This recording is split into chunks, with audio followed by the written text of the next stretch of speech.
వారాహి నవరాత్రుల సందర్భంగా 150 మంది ఋత్వికులతో సహస్ర చండీ మహాయాగం సంప్రదించండి. నమస్తే, వెల్కమ్ టు సుమన్ టీవీ. నేను పద్మిని. ప్రస్తుతంతో పాటు ప్రముఖ ఆధ్యాత్మికవేత్త, ప్రముఖ న్యూమరాలజిస్ట్, లక్ష్మీ నరసింహస్వామి ఉపాసకులు శ్రీమతి స్రవంతి గారు ఉన్నారు. మాట్లాడదాం. అక్క నమస్తే. అక్క నమస్తే పద్మిని. త్రిమూర్తి స్వరూపాలని అర్చించుకునే విధానంలో కాలాలకు కూడా ప్రాధాన్యత ఉంది కదా.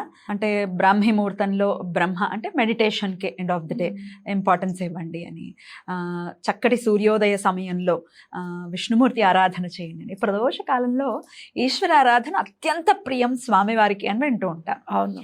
ఈ ప్రదోష సమయంలో స్వామివారిని, అంటే ఇప్పుడున్న ఉరుకుల పరుగుల జీవితంలో మేము ఎప్పుడు ఆఫీసుల్లోనే ఏడుస్తూ ఉంటాం కదా, లేదా ట్రాఫిక్లో ఉంటాం. ఇంతకు మించి ప్రదోష సమయంలో ఇంట్లో ఉండటం, ఈశ్వరార్చన చేసుకోవటం అనేది సాధ్యపడేటటువంటి అంశం చాలా మందికి కాదు. మరి ఎట్లా మేము మననం చేత స్వామి అంటే నామం చేసుకుంటూ ఎట్లా స్వామివారి అర్చన చేయొచ్చు అనేది మీ ద్వారా తెలుసుకోవాలని అనుకుంటున్నాను. అలా చేస్తే శివ అనుగ్రహం ఏ విధంగా మాకు వస్తుంది అనేది కూడా మీ ద్వారా తప్పకుండా చెప్తాను. మీరు ఎప్పుడు ప్రదోష సమయంలో చేసినా చేయకపోయినా శనివారం నాడు ప్రదోష కాలంలో గనక ఈశ్వరుణ్ణి పూజిస్తే చాలా మంచి జరుగుతుంది అని చెప్పుకోవచ్చు. ఎందుకు అనంటే ఈశ్వరుడు అంటే చాలా ఇష్టం శని భగవానుడికి. ఎందుకు అంటే గనక ఎవరినైనా నేను పట్టేసుకుంటాను, నేను ఏమన్నా చేయగలుగుతాను అంటే అమ్మో శని భగవానుడు అని చెప్పి ఈశ్వరుడు మళ్ళీ ఆయనకు అంటే అసలు మూడో కన్ను తెరిస్తే భస్మమే. కనుచూపులతో ఏదైనా సాధించగలిగేంత దైవం. మరి ఆయన కూడా సరెండర్ అయ్యాడు శని భగవానుడికి. సరెండర్ అయ్యి అమ్మో నువ్వు నన్ను పట్టుకోవద్దు అని చెప్పి చెట్టు త్వరలో ఉన్నాడు అనమాట. బయటకు వచ్చిన తర్వాత నువ్వు నన్ను పట్టుకోలేకపోయావు అంటే మరి చెట్టు త్వరలో ఉంటే నేను పట్టుకున్నట్టే కదా అనే కాన్సెప్ట్ని కూడా ఎక్స్ప్లెయిన్ చేయించుకున్నాడు. ఎందుకు అనంటే ఆయన గురించి కాదు, మన గురించి. మనం చేసే కర్మల రీత్యా శని భగవానుడు ఎలా ప్రవర్తిస్తాడు అనేది చూపించడానికి చేసిన వ్యక్తి అనమాట. అసలు నాకు శివుడి గురించి ఆలోచిస్తే నాకు ఒకటి అనిపిస్తుంది, చాలా ప్లాన్డ్గా సృష్టిని క్రియేట్ చేసుకున్నాడా అని అనిపిస్తుంది అనమాట. Beautiful creator. అమేజింగ్. ఈ రాళ్ళని చూసి పాపం సంవత్సరాల తరబడి అలానే ఉంటాయి, యుగాల తరబడి అలానే ఉంటాయనంటే మరి అలాంటి రాళ్లే కదా మనం ఇల్లు కట్టుకోవడానికి ఉపయోగపడేది. ఇప్పుడు గుళ్ళు అవి ఉన్నాయి, అన్ని సంవత్సరాల నుంచి ఉన్నాయి అంటే ఆ రాళ్ల వల్లే కదా. మరి అలా శివుడిని ఆలోచించుకుంటే గనక మనకి తత్వం బోధపడుతుంది. అంటే మనం ఎలా బ్రతకాలి, ఎలా ప్రాబ్లమ్ని అసలు మనం ఎట్లా రిసీవ్ చేసుకోవాలి, దాన్ని ఎలా సాల్వ్ చేయాలి అనేది మనకి తత్వం అర్థమవుతుంది. మరి అలాంటి తత్వం మనకి అలవడాలి అని అంటే టైంని హెల్ప్ తీసుకోవాలి. కాలము హెల్ప్ తీసుకుంటే కనుక భగవంతుడి అనుగ్రహం కాలరూపేణ మనకి కలుగుతుంది అనమాట. అందుకని ప్రదోషకాలం నాడు, ప్రదోషకాలం ఎప్పుడైతే ఉంటుందో అప్పుడు శివుడిని ఆరాధిస్తే చాలా మంచిది అంటారు. చాలా మందికి డౌట్ అసలు ప్రదోషకాలం ఎప్పుడు అని. సూర్యోదయానికి ముందు 1 గంటన్నర ముందు ప్రదోషకాలం, సూర్యాస్తమయానికి 1 గంటన్నర ముందు ప్రదోషకాలం కింద తీసుకోవచ్చు అనమాట. సూర్యోదయం ముందు అయితే ప్రాతకాలం అని కూడా ప్రాతకాలం. శ్రీపాద శ్రీవల్లభులు సైతము ప్రదోషకాలంలో పూజ చేయండి, నాకు మీకు ఈ శని వల్ల వచ్చే ఈతి బాధలన్నీ కూడా తొలగిపోతాయి అని చెప్పారనమాట. కాబట్టి ప్రదోషకాలానికి ఎంత ఇంపార్టెన్స్ ఉందని తెలుసుకోవాలి. ఎందుకు ఇంతగా చెప్తున్నాను అంటే మన దగ్గర ఎప్పుడు లేదు టైము. చాలామంది ఇప్పుడు సాఫ్ట్వేర్ వాళ్ళే, చాలా పెద్ద పెద్ద స్కూల్స్లో చదువుతున్నారు పిల్లలు అంటే వాళ్ళకి సాటర్డే కూడా సెలవు ఉంటుంది. ఒక్క శనివారం అన్న టైం తీసుకోండి, సెలవు ఉన్న వాళ్ళైతే తీసుకొని చక్కగా ఈశ్వరుడి దగ్గర కూర్చొని ఓం నమః శివాయ మంత్రాన్ని చదువుకోవడము, లేదంటే ఇప్పుడు మనం చెప్పే మంత్రాన్ని చదువుకోవడం చాలా మంచిది అనమాట. అలా లేదు మీరు ఎక్కడైనా ఉన్నారు అంటే కనుక కాళ్ళు కడుక్కొని, మీరు ట్రాఫిక్లో ఉన్నారు, వెళ్ళే చోట ఎక్కడో అక్కడ శివాలయం ఉంటుంది, కాళ్ళు కడుక్కొని లోపలికి వెళ్ళిపోయి కూర్చొని ఈ మంత్రాన్ని 108 సార్లు చదివితే కూడా మీరు ఒక్క 4-5 శనివారాలు ఈ మంత్రం చదివితే మీకు లైఫ్లో డిఫరెన్స్ కనపడిపోతుంది. చాలా చిన్న మంత్రము. వాళ్ళు రేపు అందరూ కరుంగిళి మాలలు అవి కొనుక్కుంటున్నారు చక్కగా. అదొకటి బ్యాగ్లో పెట్టుకుని చక్కగా కాళ్ళు చేతులు కడుక్కొని తల మీద కూడా నీళ్లు చల్లుకొని, మన స్నానంతో ఫలితం రావాలి అంటే కాళ్ళు కడుక్కోవాలి, ముందు చేతులు కడుక్కొని, ముందు నోరు పుక్కిలించేసుకుని కొంచెం నీళ్ళు చల్లుకొని కళ్ళకి ఇలా అద్దుకొని తల మీద ఇలా నీళ్ళు చల్లుకుంటే స్నానంతో సమానం. వెళ్ళి కూర్చొని వినాయకుడికి దండం పెట్టుకొని, ఈశ్వరుడికి దండం పెట్టుకొని, ఇప్పుడు నేను చెప్పే మంత్రం 108 సార్లు జపం చేయండి. ఎటువంటి పరిస్థితుల్లోనూ మీకు మార్పు అనేది కలుగుతుంది లైఫ్లో అనేది ఖచ్చితంగా చెప్పుకోవచ్చు. అద్భుతం. మరి ఆ మంత్రం ఏంటక్క? ఇది చాలా అంటే మృత్యుంజయ మంత్రానికి ఒక చిన్న షార్ట్ కట్ అనమాట. ప్రతి దాంట్లోనూ బీజాక్షరాలు చాలా ఉంటాయని మనం చెప్పుకోవచ్చు. ఇది బీజాక్షరాలతో కూడిన మంత్రము, ఎవరైనా చదువుకోవచ్చు. ఓం హౌం వం జూమ్ సహ.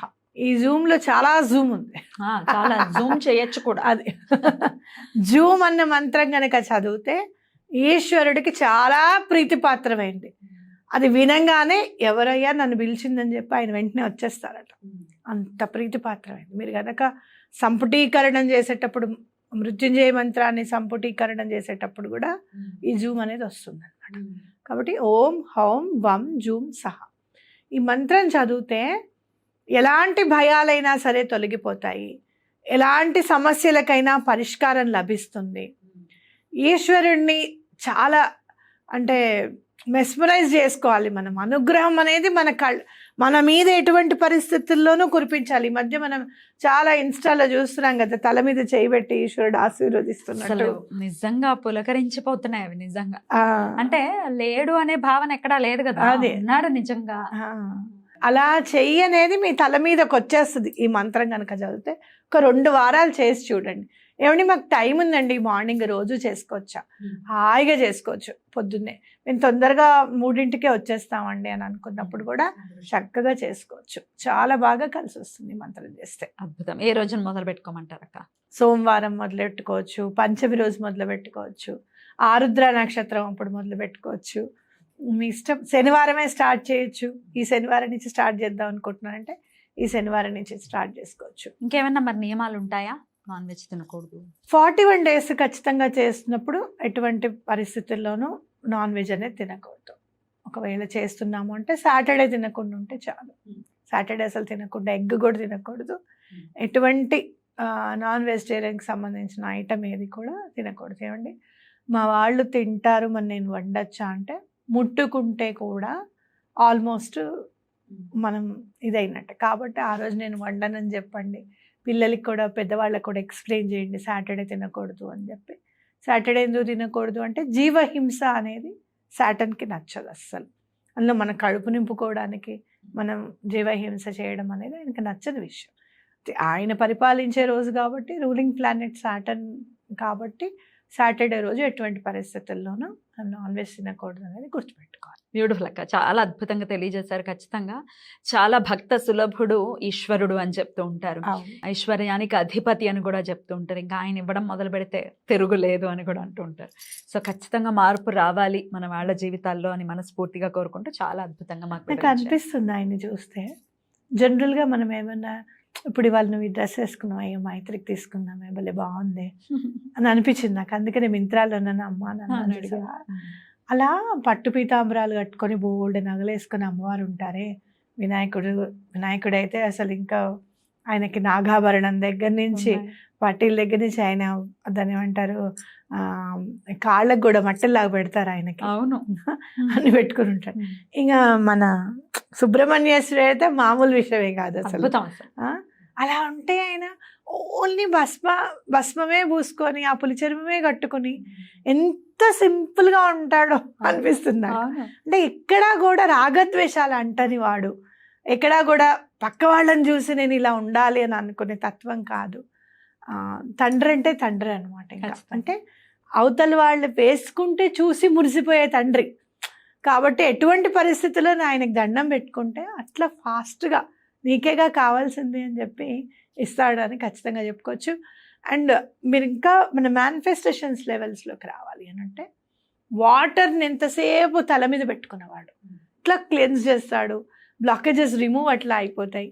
సో మేనిఫెస్టేషన్ చేసుకున్నప్పుడు తప్పకుండా మేము మేనిఫెస్టే చేసుకోగలము అని అంటే కనుక మీరు ఎక్కడున్నా సరే చెప్పులు ఇప్పేసి ఒక 10-15 నిమిషాలు నన్ను ఎవరు డిస్టర్బ్ చేయకండి అని చెప్పి ఈ మంత్రం చదువుకుంటూ స్వామి మీ పక్కనే ఉన్నాడు అని చెప్పి చేసుకుంటే కూడా మీకు బాగా కలిసి వస్తుంది. అలాగే స్విచ్ వర్డ్ రూపంలో కూడా చెప్తూ ఉంటారు, వేదిక్ స్విచ్ వర్డ్స్ కాబట్టి. ఇప్పుడు మీరు చెప్పిన ఈ బీజాక్షరాలు కాదండి, స్విచ్ వర్డ్ లాగా చదువుకుంటాం అనుకుంటున్నాం, ఏదైనా చెప్పండి అంటే చెప్తారా? తప్పకుండా చెప్తాను పద్మిని. లలితం సదాశివం, లలితం చంద్రశేఖరం, ఈ 2 అంత లలితా పరభట్టారికాదేవి అసలు నాకు అనిపిస్తుంది నిద్రస్తుందమ్మా అంటే నా వెనకే పడుకోండి అని చెప్పి ప్లేస్ ఇచ్చింది ఆవిడ. అనిపిస్తుంది అంటే భార్యాభర్తల అన్యోన్యత కావాలి అని అంటే ఈ రోజుల్లో నేను చాలా మందిని చూశాను పద్మిని. ఇవన్నీ కాదులే, ముందు ఫైనాన్షియల్ ప్రాబ్లమ్స్ పోతే అన్నీ పోయినట్టే అన్న లెవెల్లో మాట్లాడుతున్నారు. అలా కాదు, మీ ఇద్దరి మధ్యలో అన్యోన్యత వస్తే ఆటోమేటిక్గా ఫైనాన్షియల్ అబండెన్స్ వచ్చేస్తుంది. ఎక్కడైతే దెబ్బలాటలు ఉండవో అక్కడ లక్ష్మీదేవి ఉంటుంది. ఎక్కడైతే మీరు శివపార్వతుల్లాగా ఇమిడిపోయారో మనగలుగుతున్నారో అక్కడ లక్ష్మి ఉంటుంది. కాబట్టి గొడవ అనేది జరగదు, హ్యాపీగా ఉండాలి. ఒకటి మెంటల్ ప్రాబ్లమ్స్ అసలు ఉండకూడదు అంటే మెంటల్కి సంబంధించినవన్నీ చంద్రుడే కదా, moon disturb a lot whatever ఏ ప్లేస్లో ఉండని అమేజింగ్ ఆయన చూపించే లెవెల్ ఆయన చూపిస్తూనే ఉంటాడు. అక్కడ ఉండి ఇక్కడ సముద్రాలని మెయింటైన్ చేస్తున్నాడు. రాహు కేతు అంటారు, చంద్రుడి దగ్గర. ఇక్కడ ఈ వాటర్ ఇది కరెక్ట్గా ఉండాలి అని అంటే ఇక్కడ వాటర్ స్టెబుల్గా ఉండాలి. ఇక్కడ స్టెబుల్గా ఉండాలి అని అంటే మన మనసు స్టెబుల్గా ఉండాలి. మనసు స్టెబుల్గా ఉండాలంటే మూన్ స్టెబిలిటీ ఇవ్వాలి. కాబట్టి చంద్రశేఖరం, అందుకే ఆయన చంద్రుడిని ధరించాడు అని అనిపిస్తుంది నాకు. కాబట్టి లలితం సదాశివం, లలితం చంద్రశేఖరం. ఎలాంటి ప్రాబ్లమ్స్ అయినా సరే మీరు బయటపడిపోవచ్చు. ఈ రెండు చేస్తే కనుక మీ ప్రాబ్లం ఇది సాల్వ్ అవ్వదు అనడానికి ఏది లేదనమాట. ఇంకా చాలా అద్భుతంగా తెలియజేశారు అక్క. కృతజ్ఞతలు. నమస్తే అక్క. నమస్తే.